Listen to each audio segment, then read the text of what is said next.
Personalisht, që momentin e caktimit kësaj gjyqtare kam parashikuar një procedurë të tillë. Mendoja në mos do realizoj dorëheqje, gjë që flet në favor të integritetit gjyqtares të rast, do të kishim bëni me një kërkesë nga SPAK-u për largimin e gjyqtares në fjalë. Si duket palët do e marrë vesh, ta realizojnë me një mënyrë më qytetare, me dorëheqje, dhe për ta bërë sa më formale, pra këtë proces ta bëjnë në gjykatë dhe jo korridori gjykatës së shtonë. Atë mendim që ka pasur zonja e ka shprehur sot edhe përpara palëve, dhe si duket do të kemi një shtyrje, po që për mua nuk është një shtyrje e qëllimshme, dhe do të kemi vijshmërinë tani. Besoj se do të pranohet dorëheqja nga kryetari i gjykatës apo nga një gjyqtar tjetër kur ta gjykojë të çështje, dhe do të kemi një relatore tjetër, besoj në të rast. Do të keni një relatore tjetër. Konkretisht, gjyqi tani si do duhet të vazhdoj, çfarë ndodh, se është lënë data 21, mund të ketë përsëri që edhe gjyqtare që të zgjidhet, të zgjedhë dhe ajo përsëri një arsye për të larguar. Duhet parë, për mua duhet na realizuar të gjithë gjyqtarët që janë këto procese, për arsye se kemi të bëjmë me një gjyq ku nuk gjykohet një person, po gjykohet një sistem në mënyrë simbolike, një sistem i instaluar korrupsioni që akoma s'u ndon këtë vend, dhe sistemi dihet që ka tentakula të mëdha, pra duhet parë të gjitha konfliktet interesi deri në shkallë të katërt. Mund mos jetë vetëm lidhja e gjakut, por dhe lidhjet e biznesit apo dhe konfliktet, që mund të kemi gjyqtar që mund mos ofroj garancitë për të bërë procesin të drejtë si për ne që jemi palë publike në të rast, si për prokurorinë, po ashtu dhe për palën tjetër. Gjykoj që sipas shortit do të shohim, gjykoj do të shihet me kujdes nga të gjithë palët interesuar, domethënë, po ka rëndësi opinioni publik, ka luajtur një rol shumë të madh në rastin e parë. Ne personalisht edhe bashkë kemi përmendur, kështu që na vjen mirë që mbase na dëgjuan, por ne e tham fjalën tonë. Fakt, avokat, edhe ndërkohë që ne jemi duke analizuar, na shkruan Landi ka plana i respekte, thot avokat, në anën tjetër na shkruan Ornela, avokati Romeo Karaj është njëri profesionist i drejtë dhe për herë i saktë. Çfarë ka thënë ka ndalë, i duhet vendit një njerëz si avokati. Këto janë sa kemi hyrë në live që po na komentojmë, dhe do doja të falenderoj secilin prej teleshikuesve dhe miqve të Antena Televizion që komentojnë, por edhe shpërndajnë emisionin Sinjal, por edhe emisionet e tjera që ne bëjmë këtu në Antena Televizion, por që japin dhe mendimin e vet dhe e vlerësojmë jashtëmase mbështetjen tuaj në këto momente, por gjithashtu edhe falenderojmë dhe të ftuarit që na vinë, këtë rast edhe avokatin që e kemi shpeshherë në disa momente mbas e kemi marrë në telefon punë sekondash dhe na është përgjigjur edhe për shkak se ka edhe agjendën full, por avokati ka qenë suportues ndaj nesh në çdo moment. Unë do t'i thoja personave në fjalë që si besimtar më bëv Zoti në atë shkallë që të meritoj lavdërimet tuaja, pra të jem nivelin e lavdërimet tuaja. Avokat, një çështje tjetër e cila ka marrë vëmendjen kryesore, duke qenë se sekretari i përgjithshëm i Partisë Demokratike, zoti Flamur Noka, është paraqitur në SPAK.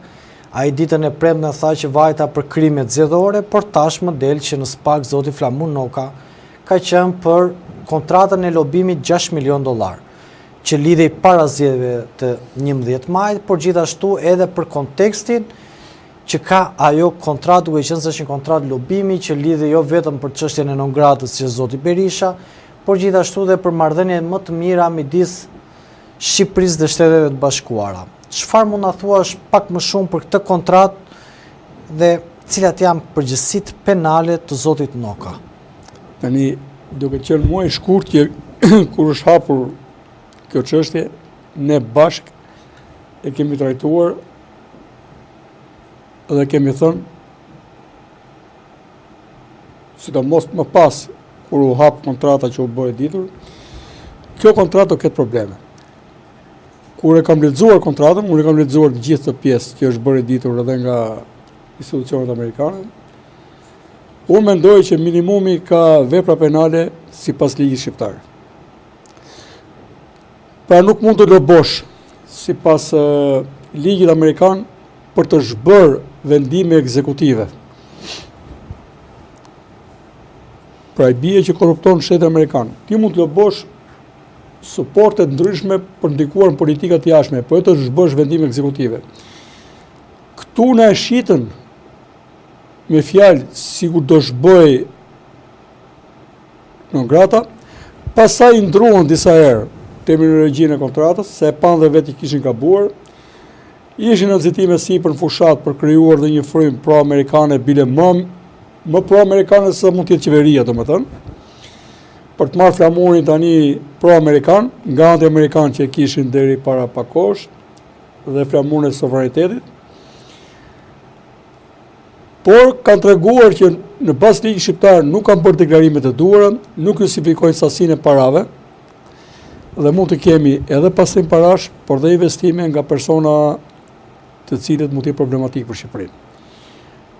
Sasia është e tillë që duhet ishte nuk e pranon ligji shqiptar në raport me paratë që marrin nga buxheti, ka shkelur normën e një viti e tjerë, dhe është e tillë që do të ngritet dyshim, pasi është disa herë më e madhe se kontrata më e madhe që ka qenë deri tani, ka thyer rekordet si kontratë lobimi në SBA.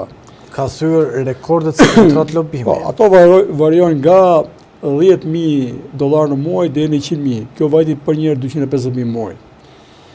Pra është edhe thonë që kanë dhe kontratë tjetër, nuk është vetëm kjo kontratë.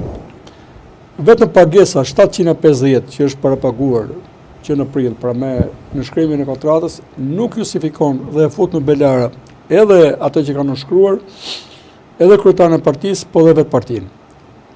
Pasi edhe partia si person juridik duhet të mbajë përgjegjësi për këtë investim të jashtëligjshëm. Dhe unë kam bërë pyetjen fillimisht, pse të mos filloj me që kemi të bëjmë me një çështje që u hap publik, pse mos fillonte investigimi që në moment. Tani unë supozoj, në bazë të kontrate dhe këtij investimi të jashtëligjshëm, që unë e kam në mënyrë padyshim që është jashtëligjshëm. Tani do ta vërtetoj gjykata, por klasi drejtësia, por për mua është jashtëligjshëm. Nëse ka pasur disa 1, 2 apo 40 mandate të ndikuara nga kjo kontratë, nga ky diskurs, si do veprohet me to? Pra ne po merremi me kontratën, por nuk parandaluam pasojat. Nëse do të ishte një parti e vogël dhe pa rëndësishme, se ne nuk i dalim dot nga ndikimi dhe partisë, po edhe mentalitetit tonë, duke qenë parti e madhe, mos na destabilizoj politikën e tjerë, ajo parti do të mbyllet patjetër me një vendim gjykate. Të paktën të pezullohet për disa vite. Kështu që unë shoh një bela tjetër për Berishën, është patjetër dhe ai implikuar këtu, jo vetëm pse me shërbimin, por është kryetari i forcës politike. Para se të kaloj të pastaj dhe për Flamur Nogën dhe persona të tjerë të cilët kanë investuar. Rrezikojnë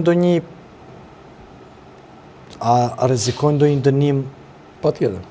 Sa mund të rrezikojnë? Po nuk tani po që pastim parash, pastaj shkon ke 15 vjeç. 15 vite. Se janë shumë të mëdha. Po unë mendoj që ka dhe kontrata të tjera dhe këtë ka thënë Berisha. Është thënë në publikisht me gjysmë zëri apo diku në herë dhe me gojën plot, që janë më shumë se janë minimumi 2 kontrata, po është pranuar që janë 3 ose 4. Shohim si i ka ndarë, por vetë Flamuri ka pranuar që ka qenë deri në fund të këtij viti dhjetor, po në fakt ai që ka 2 vjet. Pra mund të kemi një kontratë tjetër deri në dhjetor. Pra mund të ketë një kontratë tjetër që është çështje përsëri çështje lobimi, duhet të jetë apo nuk dihet akoma asgjë. Nuk di të them.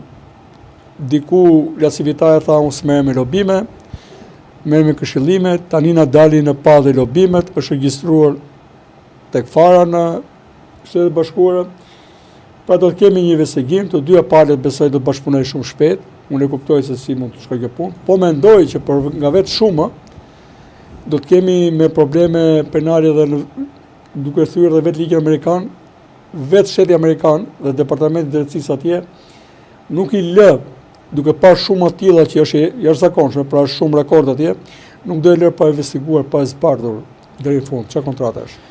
Në këtë kontratë, avokat, do doja më shumë të ma shpjegonit ligjërisht, duke qenë se është fusha juaj. Dhe zoti Berisha mund të jetë i cënueshëm apo përgjësia i ngelet vetëm Flamur Nogës, i cili ka si firma? kryetari i këtij, ne kemi të bëjmë me një person juridik që ka një kryetar, që mban përgjegjësinë fund-fundi, pavarësisht që aty ka sekretar që ka firmosur. Ky sekretar ka qenë në dieni dhe publikisht, ka deklarata publike që ka bërë. Dhe ka përfituar pikërisht ky me këtë kontratë. Edhe partia që teton ky. Ky mban përgjegjësi si kryetari i personit juridik, si shefi i madh i personit juridik që është PD-ja. Dhe kjo kontratë është bërë për gjatë kohës që PD-ja detohet për ti. Kështu që unë i shoh të dy në një problem tjetër tani. Në fakt, nëse qëndrojmë me këto zhvillime, Romeo,